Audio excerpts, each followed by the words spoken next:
আপনি একজন পুরুষ মানুষ, আর পুরুষদের কাজই হলো টাকা ইনকাম করা, সেটা বৈধ পথে হোক অথবা অবৈধ পথে হোক, যেভাবেই হোক টাকা ইনকাম করতেই হবে। বৈধ পথে উপার্জন করলে মহা শান্তি, আর অবৈধ পথে গেলে মহা অশান্তি। এখন আমি যেটা বলতে চাইছি সেটা হলো, আপনি ইনকাম করে আপনার সমস্ত টাকা আপনার ওয়াইফের হাতে তুলে দেন। আপনার হাতে কিন্তু কিছুই নাই, আপনার নামেও কিছু নাই। আপনি কালকে অসুস্থ হবেন, কালকে বিছানায় পড়বেন, যে কোনো কারণে হোক অসুস্থ হতেই পারেন, তখন আপনার স্ত্রী আপনার পাশে থাকবে তো? আপনার পরিবার আপনার পাশে থাকবে তো? আপনার ভাই বোন আপনার পাশে থাকবে তো? থাকবে না, কেউ থাকবে না। আপনাকে ফেলে সবাই চলে যাবে যখন আপনার ইনকাম বন্ধ হয়ে যাবে।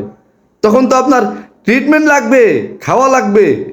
আপনার স্ত্রী পাশে না থাকলেও সমস্যা নেই, কিন্তু আপনার কাছে টাকা থাকতে হবে। টাকা থাকলে আপনি চিকিৎসা পাবেন, হাসপাতালে ভর্তি হতে পারবেন, হোটেল থেকে ভালো ভালো দামি দামি খাবার খেতে পারবেন।